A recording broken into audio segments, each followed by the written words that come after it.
My friends, happy Monday to you. So much happened during the weekend in the Ukrainian war that this video is going to be a bit longer, and to save your time, here's the most important. 2 Russian landing vessels were sunk, yes, you heard correctly, sunk in Crimea by Ukrainian marine drones.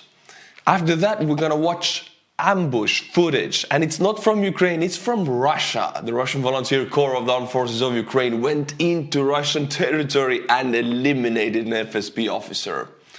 And thirdly, the most important, Ukrainians are moving their armor across Dnipro like it's nothing. We have footage about it and it looks magnificent. This and much more is coming up. Let's go, my friends.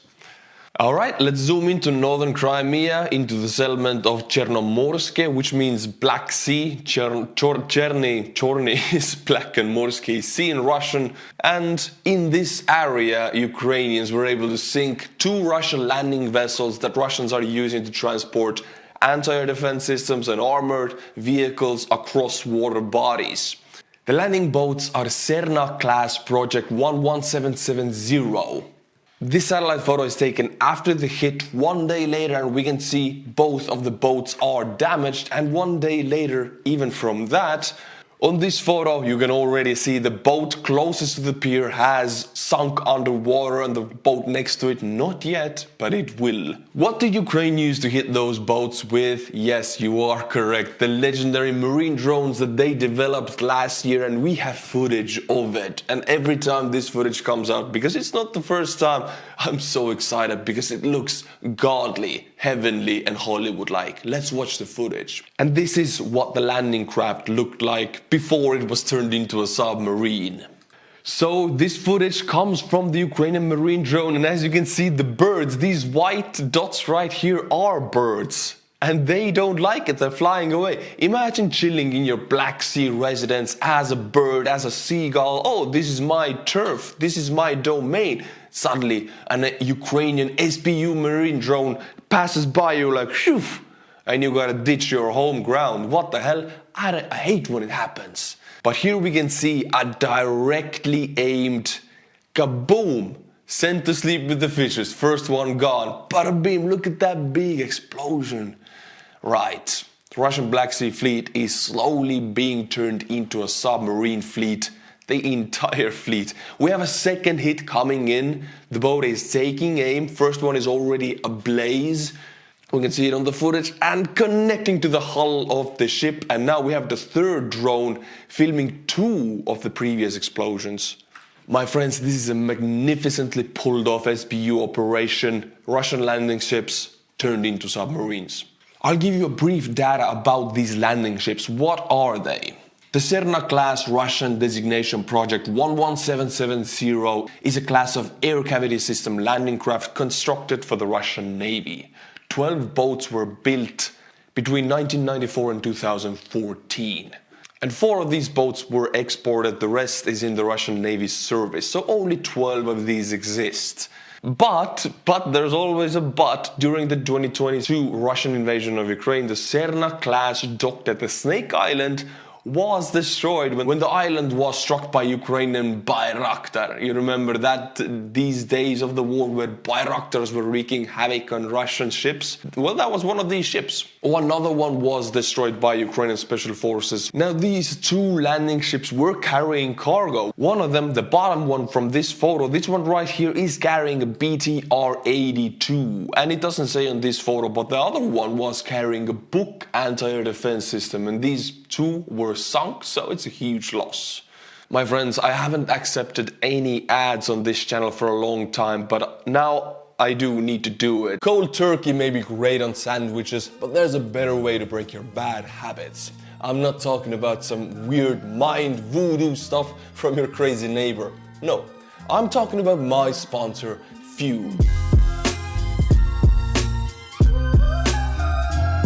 And they look at a problem in a different way.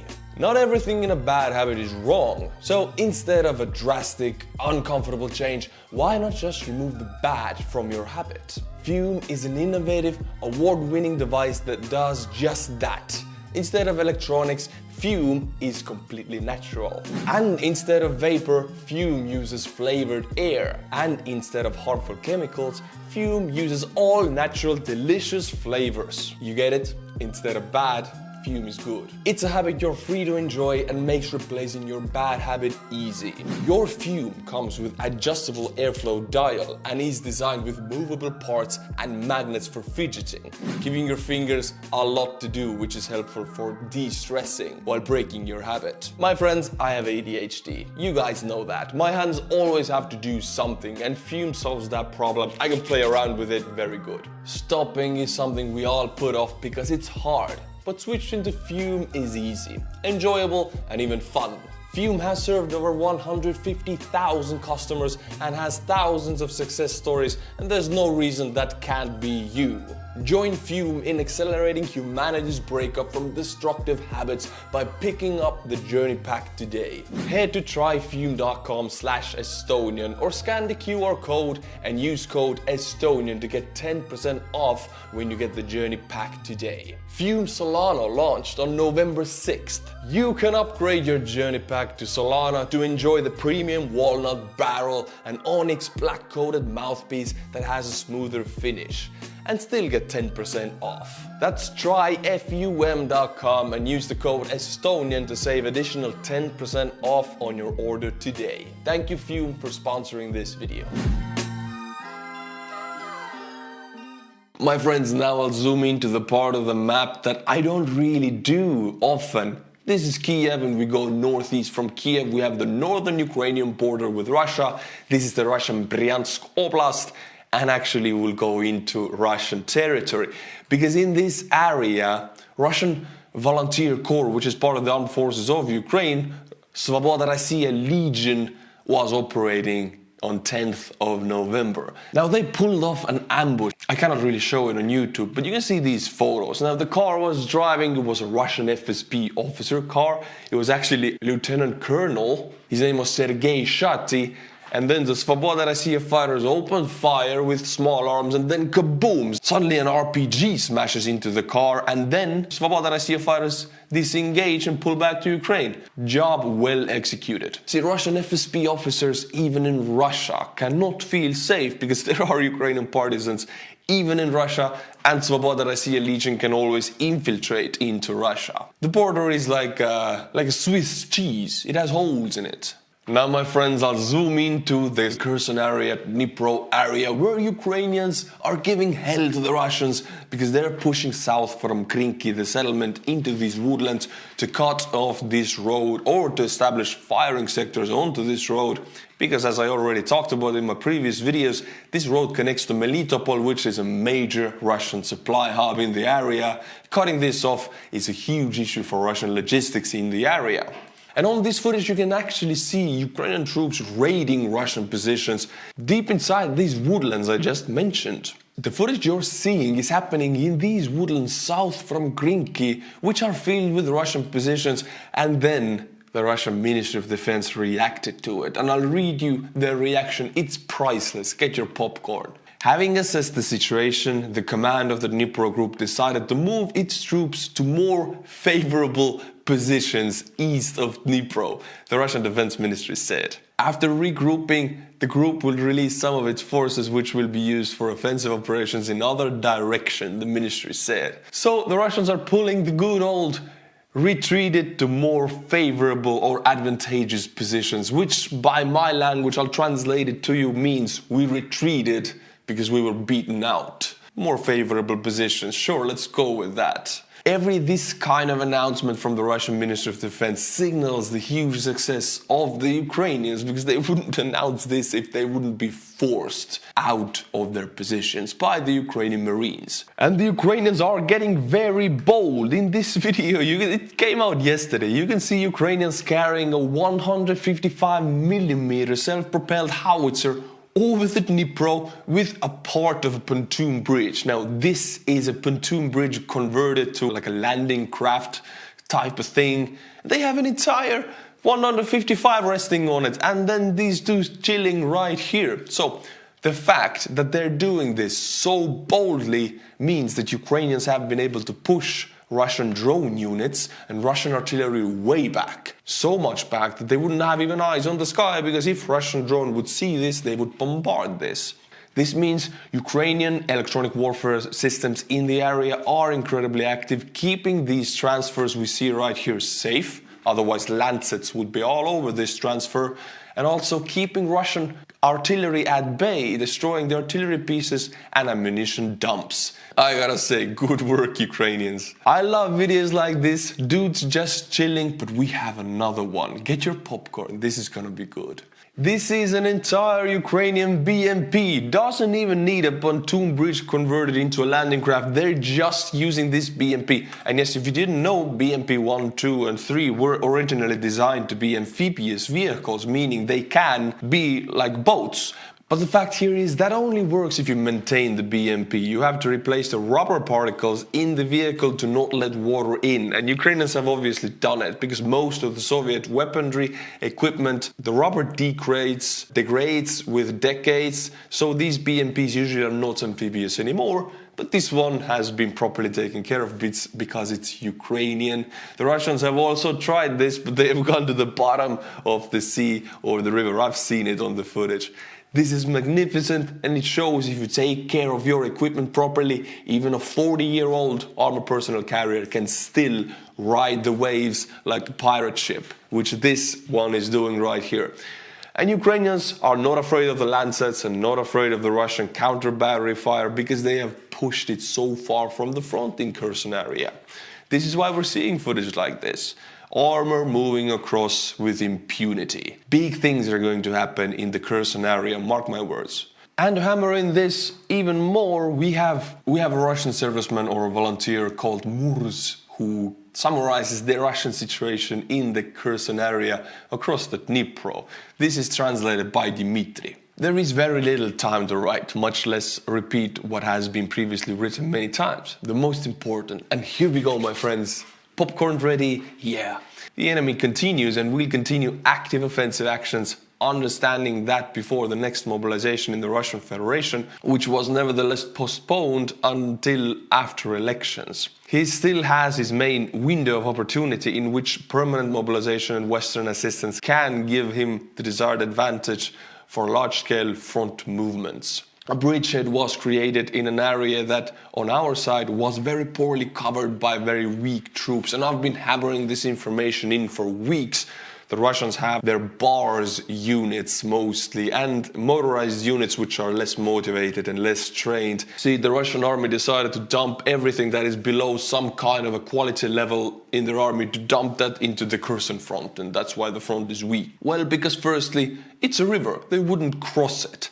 And secondly, on paper, the positions were much stronger than in reality. A bridgehead has been created with the objective of pulling there and destroying as many of our combat-ready units as possible from other areas from near Robotine, from where the fastest firefighters were transferred. We're talking about Russian desantniks, the VDV, which he calls the firefighters. When all those who arrived are properly drawn into the fight in this area, a blow will follow in another place, where the enemy will find a weakness that will give a quick success with minimal losses. And I've been talking about this tactic for a long time, and now we have a Russian serviceman confirming it. Ukrainians probe an area, Russians move their reinforcements from another area to this area that Ukrainians were probing. Then boom, Ukrainians strike from another area with minimal losses, maximizing the enemy's losses. That is exactly what's going on in the Kherson area, because Russia moved their desantniks from Kherson area to Robotine. Exactly what's happening, which can be converted into attracting and disintegrating our last reserves, which are being transferred to this area for attacks off the wheels. In these battles, we will again lose a bunch of experienced people whom we might not have lost if the country's leadership had soberly assessed the situation back in the spring of 2022. Boom, we get truth from the Russian serviceman Murs.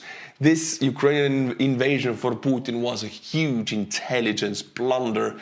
He made a fatal misjudgment of Ukrainian people's will to resist and the army's capabilities. He's still paying the price for it, and the whole Russia as a country will pay an ultimate price for it. But this is about the question of traditionalism. Tradition is tradition. time after time, delaying the adoption of the inevitable unpopular measures as much as possible. Talking about the mobilization and declaring war that Putin is afraid like fire. Time after time, they're still taken at the moment when the benefits from them are minimal, and the political losses and the military losses incurred before this are maximum. I love this report because it spits truth and salt onto the Russian leadership, and I'll keep them coming your way. Now, my friends, we'll zoom into the biggest and most important Russian military and logistics hub in southern occupied Ukraine. It's both important for the Kherson grouping of the Russian army and for the southern front of the Russian army, and this is Melitopol. As you can see, it's like a spider web of roads and railway. Everything moving to the front moves through here. So naturally, you would expect this to be filled with Russian guardsmen protecting this area, guarding the peace, catching the partisans, suppressing the rebellions. But no, you would be wrong, because in temporary occupied Melitopol, partisans blew up a Russian FSB headquarters, which was set up in the premises of Nova Pochta building. According to the GUR, the attack was carried out during a meeting of the FSB and the Russian guard officers. We're talking about Rosgvardia, which is like the Russian military police. 3 officers were sent to sleep with the fishes. I mean, this is supposed to be the most heavily protected Russian-occupied city of southern Ukraine, and partisans are blowing up buildings with officers. What is going on? Is Russia losing a grip? Thirdly, Russia always declares on the seized territories that it comes there forever, and immediately this forever turns into escape. You know, remember, this was done with Kherson. A few months before Kherson was liberated, Russia declared them as part of Russia, as a country. And they put up these posters, Russia is here forever. And then 1 month later, Ukrainians were liberating their land.